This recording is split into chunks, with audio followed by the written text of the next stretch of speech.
Welcome back to our channel.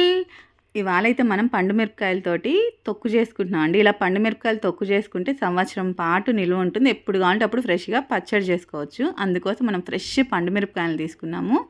శుభ్రంగా కడిగేసి తడి లేకుండా ఆరబెట్టుకొని కొన్నిటిని ముక్కలు కట్ చేసుకున్నాం, కొన్నిటిని ఇదిగోండి 2-3గా ఇట్లా విరిచిపెట్టుకున్నాం అండి. జస్ట్ ఇలా విరుచుకున్నా సరిపోతుంది. ఇప్పుడు మనం పండు మిరపకాయల తొక్కు ఎలా చేసుకోవాలో చూసేద్దాము.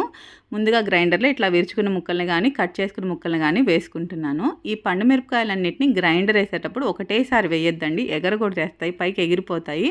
అందుకని కొద్ది కొద్దిగా వేసుకుంటూ తొక్కు చేసుకుంటున్నాను. అందుకే ఈ చింతపండులో కొద్దిగా ఉప్పు ముందేసి పెట్టుకుంటే చింతపండు తొందరగా మెదిగిపోతుంది. అంటే డ్రైగా ఉండకుండా జ్యూసీగా వచ్చేస్తుంది, తొందరగా మెదిగిపోతుంది. నేను చెప్పాను కదా పండు మిరపకాయలని ఒకటేసారి వేసుకోవట్లేదని. ఇప్పుడు కేజీ పండు మిరపకాయలు తీసుకున్నారనుకోండి, మీరు 4 సార్లుగా వేసుకోండి అనమాట. చింతపండు కూడా ఎలా అంటే కేజీ పండు మిరపకాయలకి 200 గ్రాముల చింతపండు అండి. మేమైతే 175 గ్రాములే వేసుకున్నాం, ఎందుకంటే మేము కొంచెం కారం ఎక్కువ తింటాం అండి. అంటే పండు మిరపకాయల కారాన్ని బట్టి చింతపండుని 150 గ్రామ్స్ నుంచి 200 గ్రామ్స్కి అడ్జస్ట్ చేసుకుంటూ వేసుకోండి. ఎందుకంటే మిరపకాయలు ఎప్పుడు ఒకటే కారం ఉంటాయని చెప్పలేం కదా. కొన్ని మిరపకాయలు బాగా కారం ఉంటాయి, కొన్ని తక్కువ కారం ఉంటాయి కదా.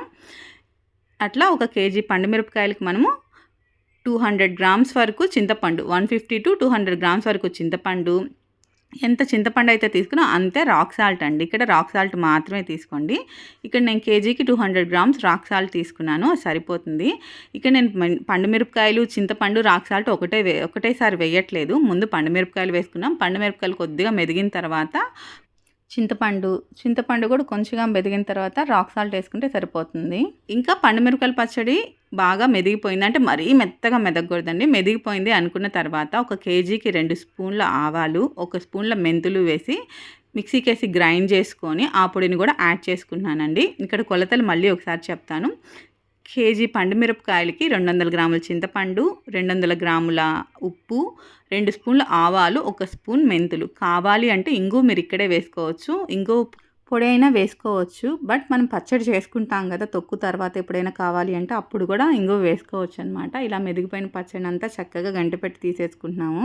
జాగ్రత్త అండి, ఎండాకాలం కదా, చేతులు పెడితే మండిపోతాయి. మేము కొంచెం ఎక్కువ క్వాంటిటీ చేసుకుంటున్నాం కాబట్టి ఇలా గ్రైండర్లో వేసుకుంటున్నాం. మీరు తక్కువ క్వాంటిటీ చేసుకున్నప్పుడు చక్కగా మిక్సీలో వేసుకోవచ్చు. మిక్సీలో కూడా ముందుగా కొద్దిగా చింతపండుని, తర్వాత ఉప్పుని, తర్వాత పండు మిరపకాయలు వేసుకున్నారు అనుకోండి, ఈజీగా మెదిగిపోతుంది అనమాట.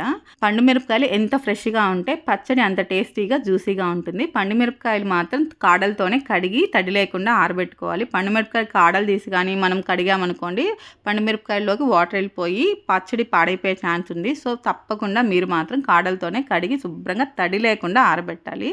ఇదిగోండి మన తొక్కు అయితే రెడీ అయిపోయింది కదా. ఇలా రెడీ అయిపోయిన తొక్కుని ప్లాస్టిక్ కంటైనర్లో కానీ, గ్లాస్ జార్లో కానీ, జాడీలో కానీ స్టోర్ చేసుకోవడమేనా.